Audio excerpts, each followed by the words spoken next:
While you should have both an AV as well as endpoint security on all of these systems, consider setting up a system state freezer like Deep Freeze.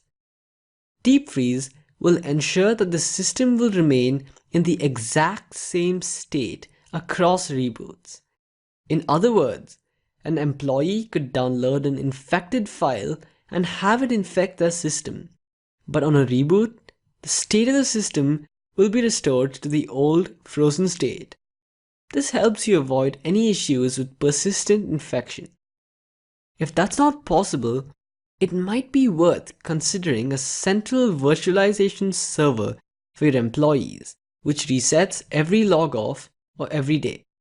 This way, you save on both infrastructural costs and you have the ability to revert systems in case your network is ever compromised.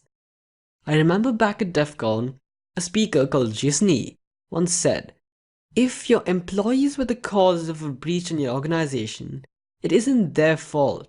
It's yours for not training them well enough." And that thought is something that's always stuck with me, and I will pass it on. The training of employees is your responsibility.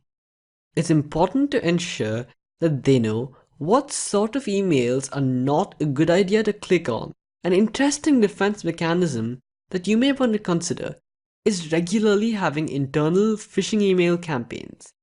This way, you'll catch a few of your employees off guard and can work on training them better. But as time progresses, you'll see them associate some emails with internal campaigns to catch them, and mandatory trainings, and they'll actually avoid the mails altogether. The trick here is to make the training sessions torturous so that they do their best to stay alert and not end up in one. Not nice, but it delivers the results. Additionally, there are always the usual recommendations of ensuring that tailgating isn't permitted. Turnstiles resolve this issue immediately, but keep an eye out for that sneaky little attacker posing as a differently abled person trying to get the guard to scan them in. Finally, I'd like to talk a little about social engineering. You don't have to take my word on this, and in fact, I hope you form your own opinion about it.